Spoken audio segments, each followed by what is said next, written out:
Episode 53 of the Interpretation Station is Call to Order. Welcome, ladies and gentlemen, and in particular, a big welcome to all my followers, all my Lusophone followers from Portugal, Brazil, Mozambique, Angola, if there are any of you watching the Interpretation Station from there. We've got a Portuguese episode today. Obviously, since your humble host here doesn't speak any Portuguese, you're going to be in the hands of my trusty associate, Mr. Brandon Molt. Brandon is going to be taking you through a statement that he himself actually did, the title of which is... I can't help it, I've got to practice my Portuguese accent. Anyway, this is what it says. Discurso de Sua Excelência o Presidente da República Portuguesa, Professor Marcelo Rebelo de Sousa. Don't give up the day job, as we would say in Britain, I think. Okay, so I'm going to hand over to Brandon in a minute, just in case you're not so familiar, perhaps, with how I structure the shows here on the Interpretation Station. What I do is I leave in the description box a link to the original statement. So what you should do is you should follow the link to the original, listen to it, record yourself interpreting the original version. I'll also leave a link to the transcripts, to the hard copy. So I advise that you follow that link to the hard copy, print it off, okay, and then you can basically then watch the show, go back over that. I'll take you, or rather Brandon will take you through the text, highlighting the important parts of it, and you can take notes and things. And in fact, there's one additional point that I would add, and that would be that maybe a week from now, after having watched the show, taking notes, you come back to the same statement and do it a second time. And that way you'll see if you've managed to incorporate any of the tips and tricks that you've learnt in the episode. So as I say, all of those links will be down in the description box. And one final thing, when Brandon has finished his piece, okay, just stick around for a couple of minutes. Don't run away immediately to more interesting videos.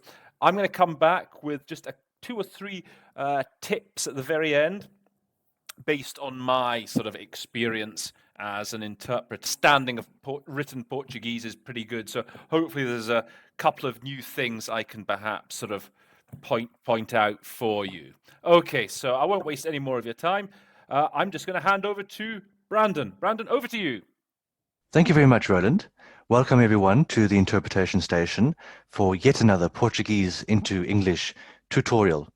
For those of you who are joining us for the first time, my name is Brandon Molt, and I am an interpreter from South Africa. I work from Portuguese and French into English, and I'm also working on a Portuguese retour. So I've decided to change up the format of these videos a bit, and today we are trying something totally new, and that is we're going to analyze my own performance of a speech in Portuguese into English. On the last video, there was a comment asking for us to analyze a speech by the President of Portugal, Marcelo Rebelo de Sousa. And I said, yes, with pleasure, we can do that. So I found a speech that he gave at the 71st UN General Assembly session.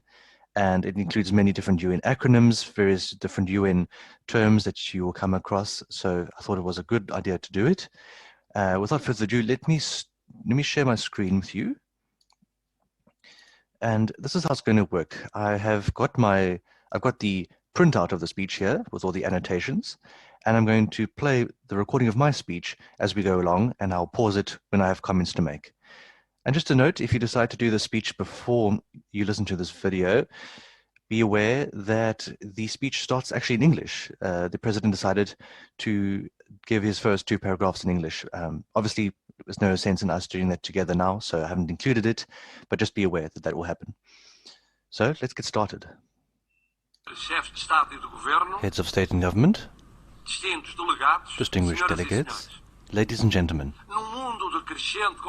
in an increasingly complex world, the United Nations is a more and more irreplaceable organization for all its member states. I would like to reiterate Portugal's firm commitment to the UN, to the Charter and its values, as well as its respect in the strictest sense for international law. Okay, first paragraph done. What should I highlight? He spoke about the organization. I would have just said the UN to make it clear. And to say insubstituível is irreplaceable, not unsubstitutable, as you would naturally want to say. And then, yeah, I just thought that the first part of the first sentence, in a world of increasing complexity, that's what it would literally be. I think that it's better to say in an increasingly complex world. Let's move on. The historic agreements concluded in 2015-2016 in line with SDGs and climate change action, the Humanitarian Summit and the UN General Assembly Special Session on Drugs show the multilateralism of the UN at work. So I made a false link there between the agreements and the SDGs, but I don't think it was super serious. But I just want to highlight the historic agreements concluded or reached in 2015 and not celebrated. You don't celebrate an agreement in English. He's used a UN term here, the special session, the UN General Assembly special session on drugs. Thereafter, we can just say UNGAS. And momentos altos would be highlights. So what he said was these represent highlights of an effective multilateralism centered around the United Nations. I rendered it multilateralism at work. I would have preferred to keep in line with what he said more strictly.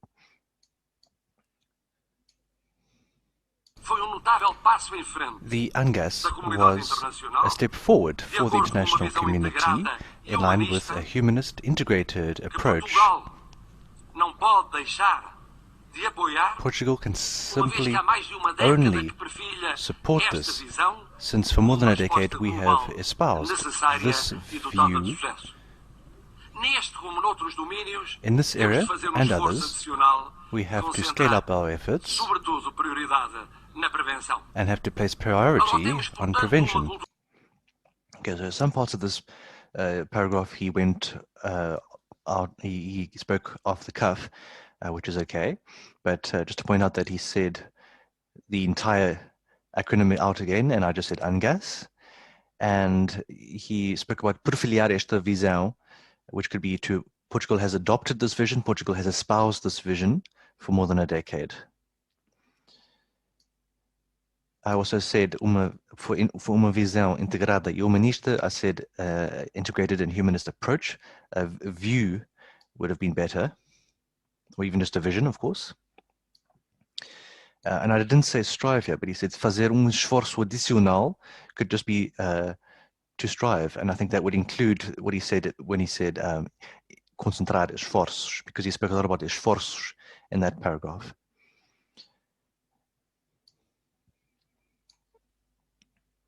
We therefore must create a culture of prevention in keeping the peace and security, promoting sustainable development, respecting human rights, safeguarding human dignity, and alleviating suffering and eradicating poverty. Okay, so just a reminder that when we hear the word adotemos, it's not, we must adopt, let us adopt, we should adopt a culture of prevention. And the best, I didn't say it exactly like this, but the best way to say manutenção da paz e segurança would be peacekeeping and security.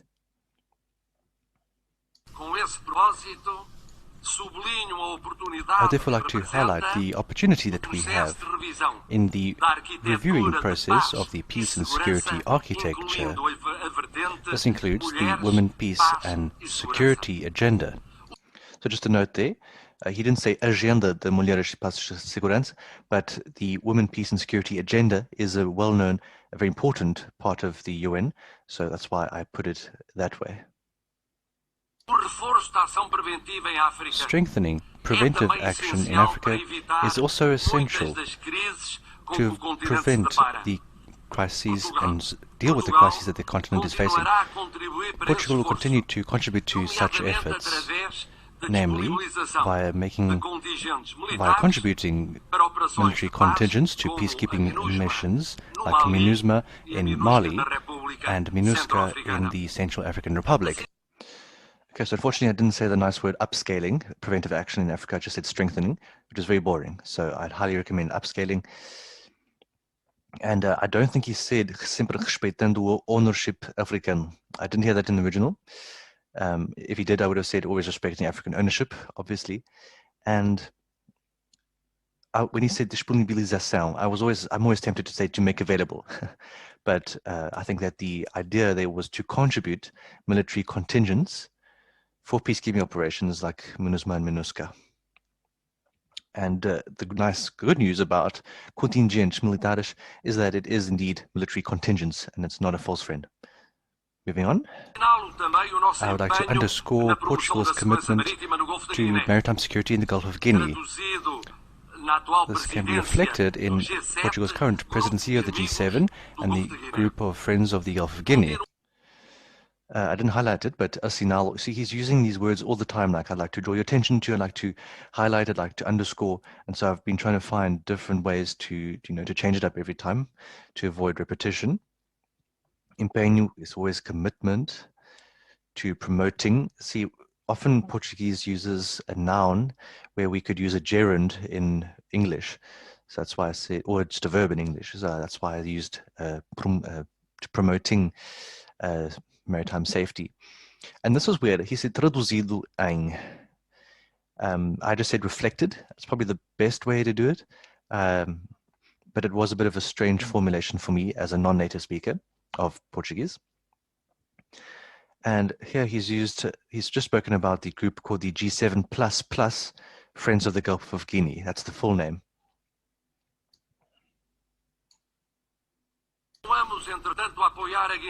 We will continue to support Guinea-Bissau, and we are sure that there will be constructive political dialogue to find a long-lasting solution within a constitutional framework which will correspond to the legitimate aspirations of the Guinean people. I said for solução sustentável, I said long-lasting solution, which was not necessary. You can just say lasting solution.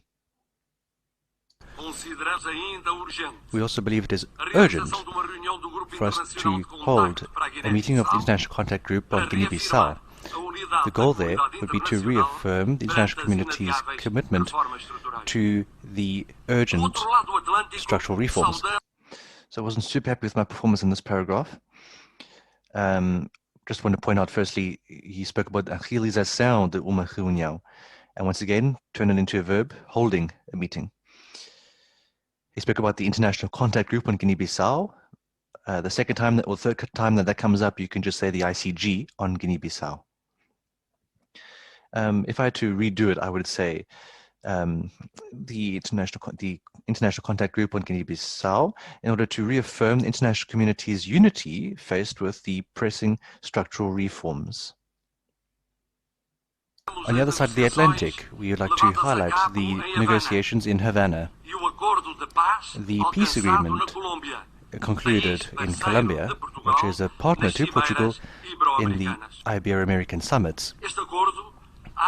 This agreement opens the door to national reconciliation and makes sure that all Colombians can coexist in peace and in respect of the law and different opinions. We will continue to contribute to this peace process with Portuguese personnel in the UN missions and also financially via the EU Trust Fund. Okay, so he spoke about negociações levadas a cabo. I don't think it's necessary to include that levadas a cabo because it's obvious that they're going to be held. So I could just say negotiations there. He mentioned the Ibero-American summits, making sure that Colombians can coexist in peace. And he spoke about efetivos para missão das Nações Unidas. I made that plural, I don't know why, it's singular, so I would have just said with Portuguese personnel for the UN mission. And then finally he mentioned the EU Trust Fund, which is the full name in this context would be the EU Trust Fund for Colombia.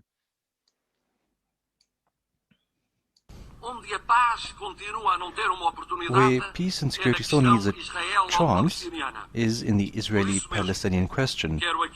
I would therefore like to reaffirm Portugal's full support to the international efforts underway to resume negotiations.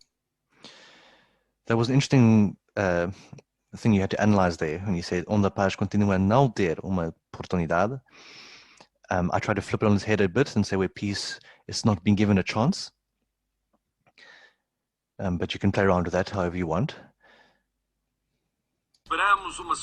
We look forward to a long-lasting solution to this conflict based on UN resolutions, which enshrine a sovereign Palestinian state, sovereign, independent and viable Palestinian state, living side by side with the state of Israel, whose legitimate aspirations for peace and security have to be guaranteed. So here I realized that I'd fallen into a trap, and he was about to use the stock phrase for the Palestinian state, which is a sovereign, independent and viable Palestinian state. And so I had to backtrack a bit and make sure I got the full word out there. We're also very worried about the recent escalade in threats to peace or threats to security and stability on the Korean Peninsula. We condemn this, and we call for neighbors and the international community to scale up their efforts, aiming to end the nuclear program. Yeah, I found this a bit confusing in the moment. Apelamos para que se retome a colaboração com esforços dos vizinhos e da comunidade internacional. I would say, if I had to go back and do it, we call for a resumption in cooperation between neighbors and the international community. President, from a metro station in Brussels to the Mogadishu airport, from an Orlando club to a packet to the Quetta hospital in Pakistan, the barbarity of such terrorist attacks is not only an affront to the country and the victims, but to all who subscribe to the values and principles of the UN Charter. I found this quite confusing as well, the a desumanidade terrorista. For me, you could say the inhumanity of these attacks or the barbarity of these terrorist attacks. And I also, instead of saying it is against, these attacks are against those who subscribe to the Charter, I thought it was a lot nicer just to say it's an affront to those who subscribe to the Charter. The 193 countries here today, it is an affront to all of humanity. And just a note on when you hear the word principios together with the UN Charter, a big part of the Charter is the principles and purposes. Here he hasn't said that. I double-checked just to make sure it's not the Portuguese version. He definitely did say subscribe to the principles and the values of the UN Charter. But just be on the lookout for principles and purposes of the Charter. Terrorism cannot be tolerated. The international community, under the UN's leadership, has the moral duty to put an end to this scourge, namely, or in particular, Daesh. We will not give in to fear, nor will we abandon our values and principles, especially when it comes to promoting human rights. I did not hear direito legal. It would be legal right and the moral duty. And abdicar dos nossos valores could be abandoned, could be renounce our values. I think you can also say abdicate from our values in English, but it's best to take a distance from the original.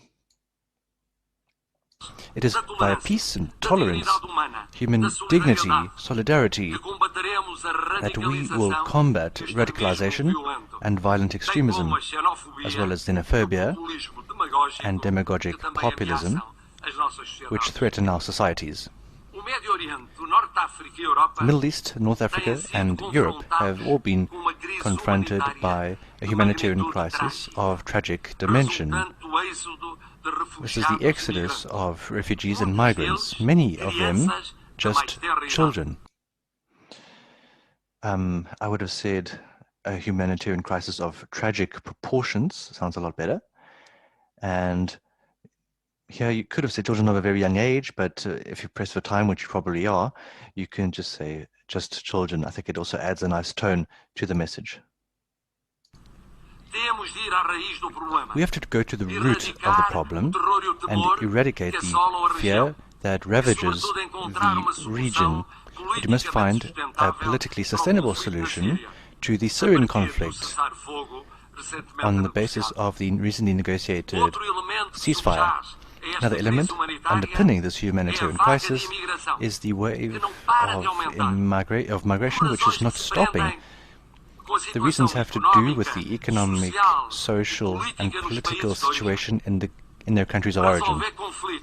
Resolving conflicts, bringing stability to politics, investing in the progress of developing countries, these are surely the best way to contribute to their stability and their prosperity. In fact, for all of us, Portugal has shown its availability in welcoming and hosting migrants who require international protection, and not only as many as they should receive, but Portugal has actually doubled the quota of refugees that it would welcome. So that was quite confusing for me. Well, not confusing, it was just hard to put it in nice natural English.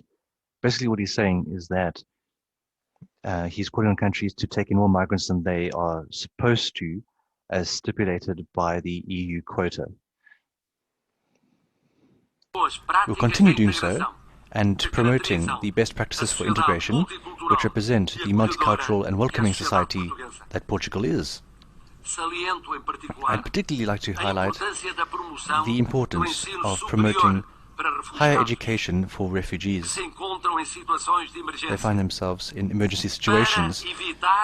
So to avoid future lost generations, Portugal has received more than 100 Syrian university students and is calling on other countries to join us. Evitar, in this case, would be to prevent. I said avoid because it can be both, and it sometimes requires a bit of analysis before you get out the right word. And I also said future lost generations. He didn't say future, he just said lost generations. And now he goes off in his own off-the-cuff remarks a bit. As a university professor, I myself have taught Syrian students the right to education. Well, let me remind you that 50 years ago, this assembly adopted the International Covenant on Economic, Social and Cultural Rights and the Covenant on Civil and Political Rights. I therefore call on all member states who have not yet done so to accede to these documents. In keeping with human rights, we have made great progress in gender equality, but there is still a long way to go.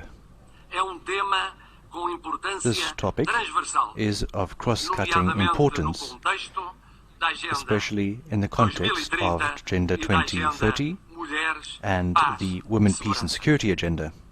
We will continue as members of the Human Rights Council, committed to promoting, protecting human rights and strengthening the treaty bodies, the human rights treaties bodies too. Ladies and gentlemen, the issue of the seas and the ocean is a priority for Portugal. History would advise it, geography imposes it, and the future demands it.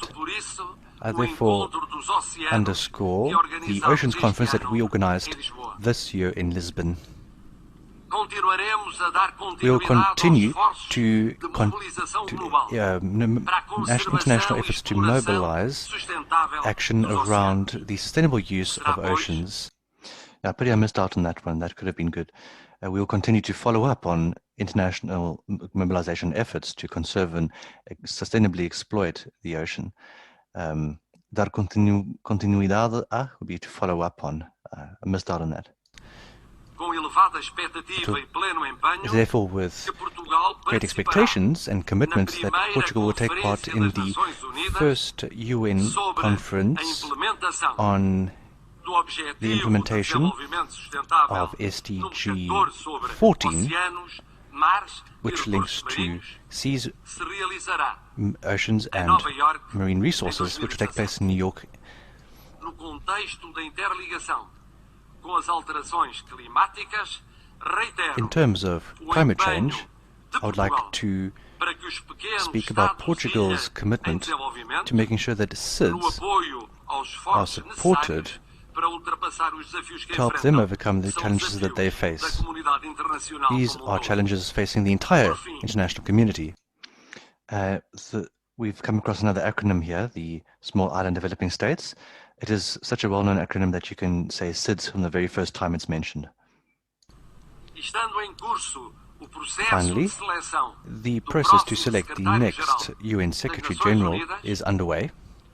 I would therefore like to express my most sincere hopes that the person who takes up this position will have the human and professional qualities required by the challenge.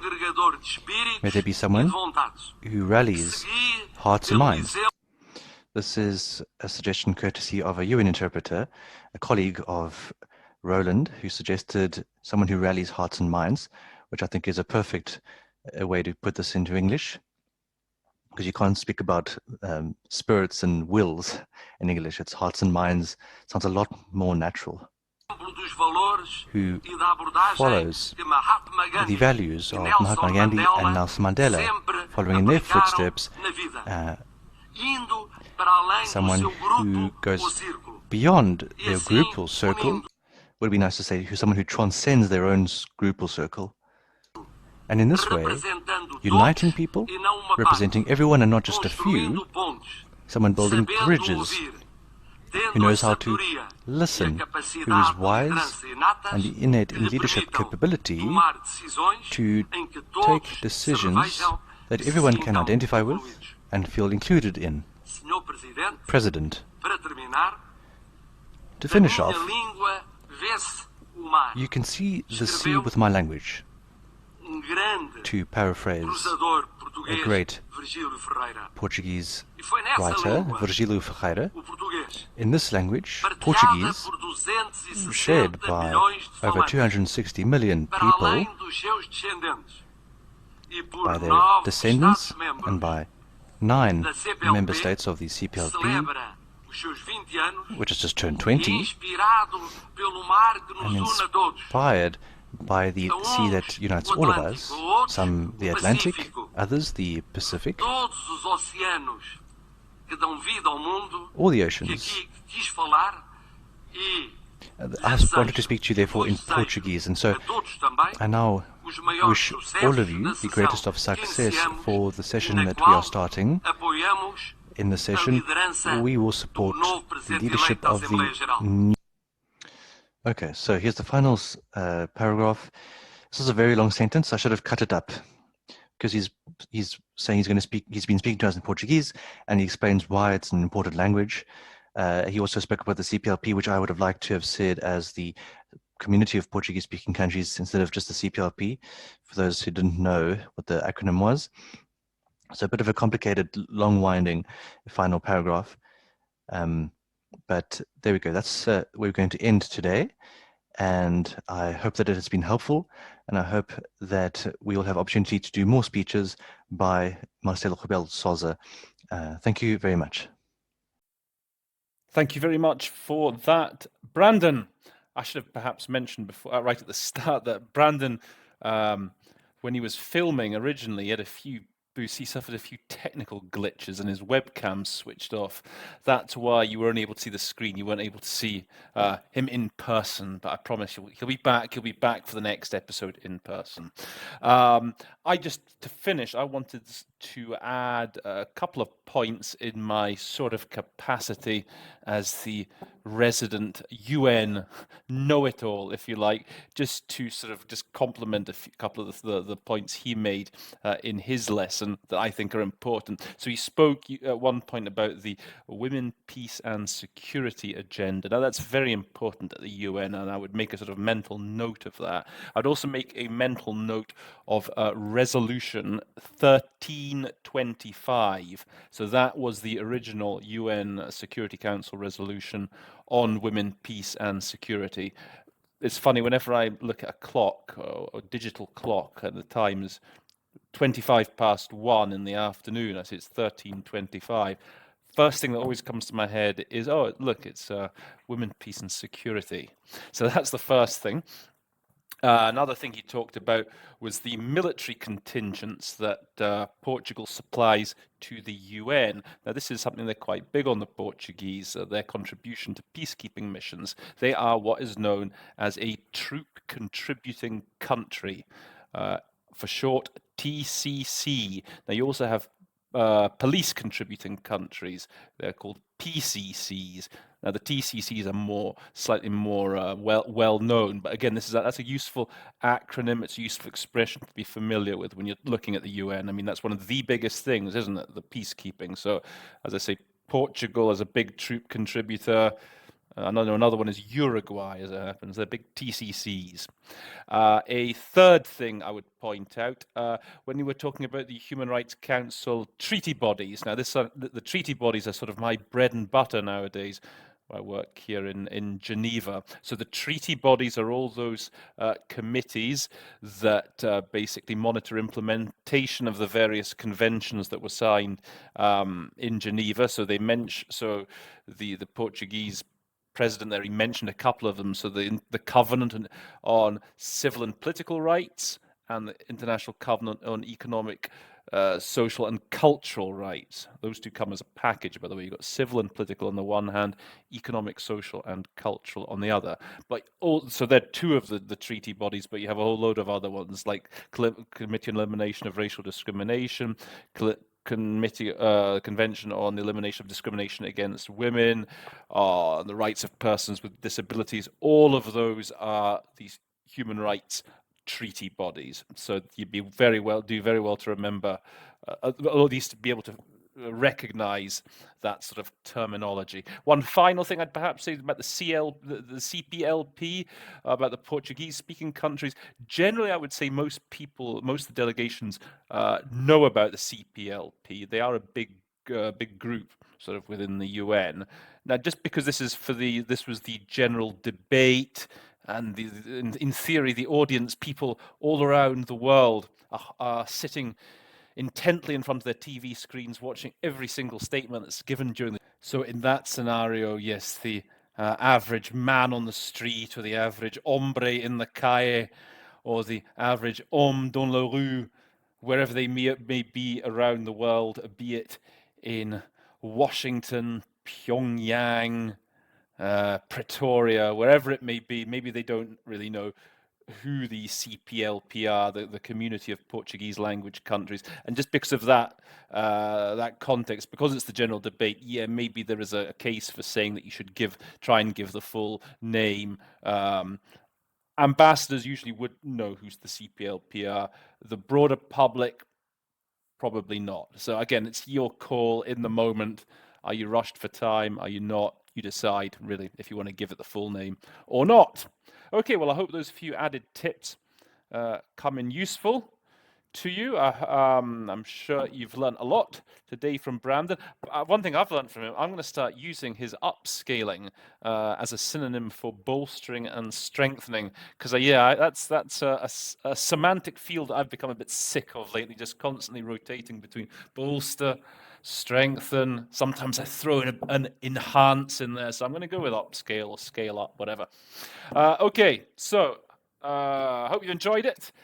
Give us a thumbs up if you have, subscribe if you're watching the shows and you like it, get the notifications, tell all your friends about it, follow us all on the Interpretation Station LinkedIn group, and have a great rest of the week, and I'll be back very soon with more episodes for the Interpretation Station. So that means all I have to say is that episode 53 of the Interpretation Station is adjourned.